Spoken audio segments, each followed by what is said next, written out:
Welcome to part 2 of the podcast, guys, where no robots are being had right now. Say hello to J1 and G Shadow here. And now this is the gaming portion of the podcast. So, hopefully you guys watched part 1. If not, you should really do that because it was really good. Yeah, for the most part, anyway. But let's get down to business. All right, now before with the Skype was not liking us, we were going to talk about what does the Gears of War dev mean by managing betrayal to make a sequel. Well,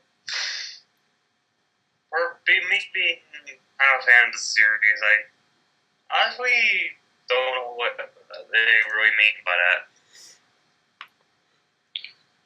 I guess I have a theory. Let's hear the theory, Jay. It's a theory. So it's probably like what they're trying to say is like, longtime fans of the series, they might be betrayed a bit, because they're probably gonna change some things that they used to like just to bring the game to a broader audience. Because they do the game for their fans, but at the end of the day, they're still trying to sell more copies of the game, Yeah. My biggest hope is that the Janashu and the two shotties are toned down majorly. That's the only thing I hope for this Gears. Those things need to be... I hope they make them consistent. Yeah. I hope, when somebody one-shots me with the Nasher, and then I take 6 shots when I'm shooting them in the head. Yeah. Close range. It's very inconsistent.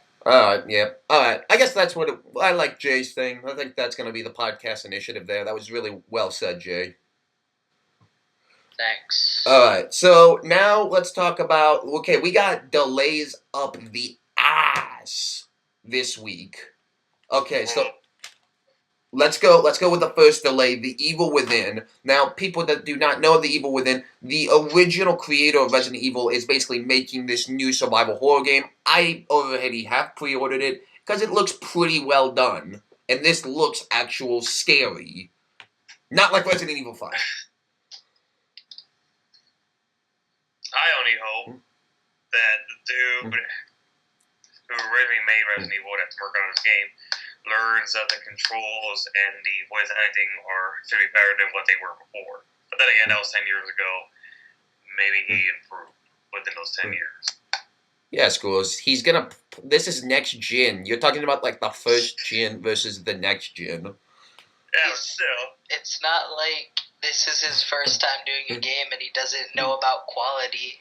The first Resident Evil was fantastic. It just started to sink downhill, after 4, it was 5, and then it was here's 6. Oh God, we wrecked. We don't even get down. It just was like a quivering, it's like a roller coaster that's going downhill, but it just instead of just trying to go up, it just fell off the rails. That's how I describe Resident Evil 6. That's a very good description.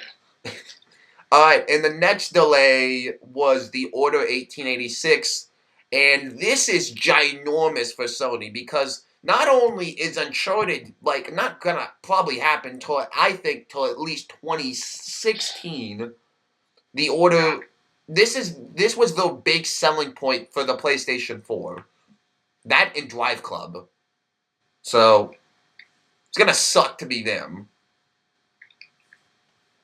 They need to get some exclusives, and they need to get it fast. And then the final delay of the week was Quantum Break for the Xbox One. And it's not going to be at E3. It's just going to be at Gamescom. And I want to know what you guys think of the strategy behind this. To cancel... You got the biggest showing of games in 8 days. Gamescom is pretty big, too. But not as big as E3. But, yeah. I don't know. Maybe they just didn't, have the time. They wanted to, not spend so much time at E3, go to a smaller one so they wouldn't have to, waste as much time. And just focus on the game for a bit longer, Yeah, I personally before they think decided to show it off. I think Gamescom is sometime in August. I could be wrong on that, but I think what the whole point is that I don't think it would have been ready to show actual gameplay at E3 instead of just getting another cinematic trailer, which would probably irritate a lot of people. Oh, no. So I think that's what it was mainly the idea of it. So let's go ahead and hit up the next topic, I guess. The final. Okay, we actually have two more. We're not gonna hit that. Okay, what do you guys think of Battlefield Hardline being announced and being made by Visceral, the people who make Dead Space? That's what they're mainly known for.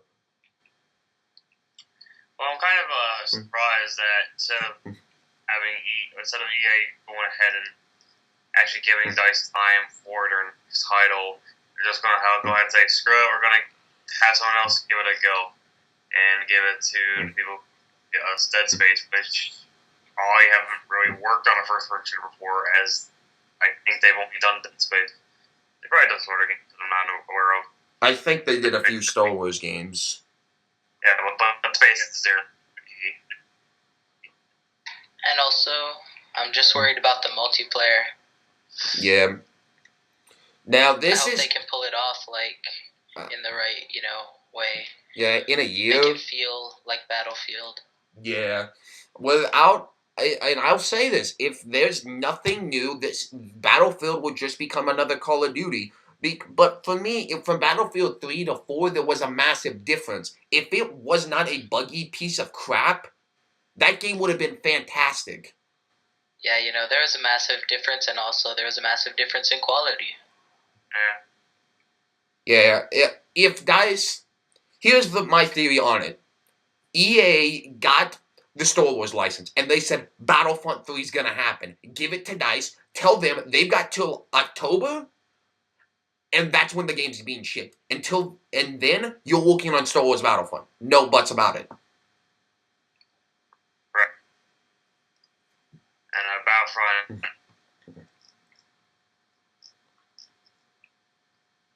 And Battlefront 3 is obviously going to be a cash cow. It's the first one in like a decade. Yeah.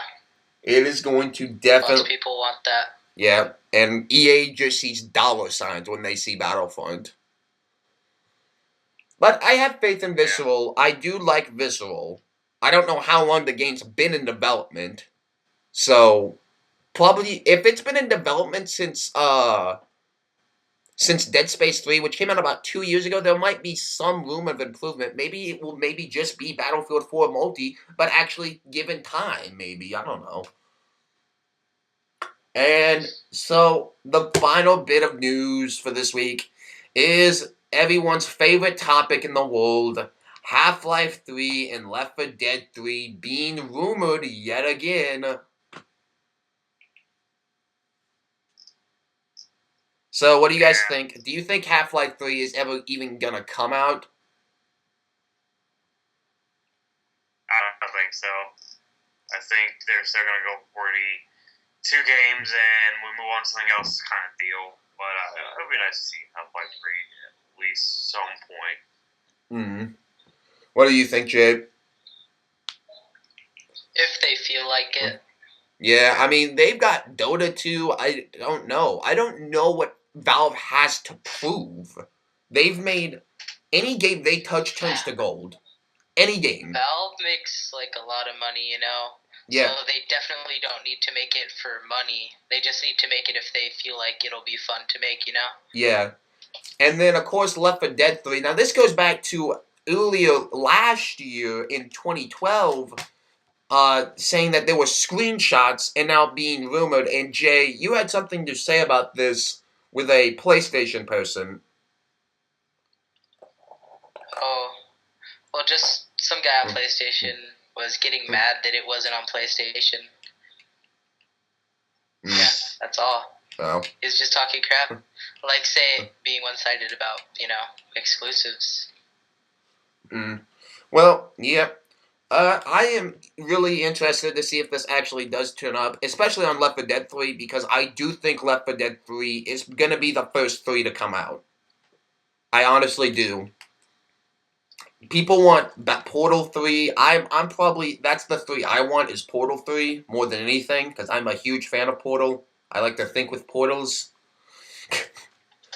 And, I mean, yeah, that was a pretty, like, I don't know. What do you, Left 4 Dead 3? Any of you guys think do you think a 3 will come out at all for Valve? I know I've just said Half-Life 3. Eventually. Yeah, alright, Goose, what do you think?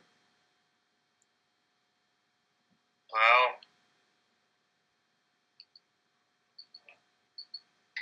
this is the phone again.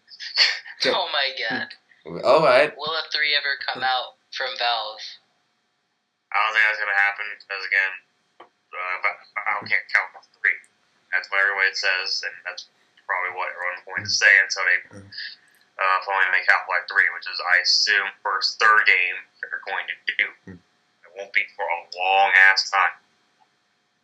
Just imagine how hyped that would be, though. Here's what I'm saying. I'm guaranteeing you there's going to be a 3. The game will just be called 3 and will be delivered by Valve. It's going to have like Half-Life 3, Team Fortress 3, Portal 3, Left 4 Dead 3, and I don't know. All the 3s. Yeah. And they're like, what now? We just made like 5 3s. What? This is what we've been spending all our time on. The greatest game ever. Just 3. And the game of the year is $300. And no, I just want to see the Game of the Year awards. The Game of the Year is 3. I would laugh hysterically. It's an amazing idea. We should, sell that to Valve. Alright, guys. Well, that's it for this podcast. I think this is like podcast 4 or 5 now. So. Podcast 4. Wow. I get out. Yeah. It's podcast 4, guys. That's one in the books. Look out for the Watch Dogs review Tell coming. everybody to watch it. We need to get that YouTube money. Exactly. If you guys want this podcast to really improve, you should watch it like a bunch of times. Yeah, maybe there will be no more robots. Yeah, but Oh, that's, come on. What podcast do you get to talk to robots? always showing off some new stuff. Hold on, Goose. You did not go through. I'm assuming you're plugging your YouTube channel, and I'll go ahead and do that for you. It's GSaddle007. Go ahead, hit the subscribe button on his channel. But before you do that, you should get a like. You should give a like. You should comment, and you should subscribe to this channel for more awesome podcast, game reviews, and more awesome stuff that I feel like talking about.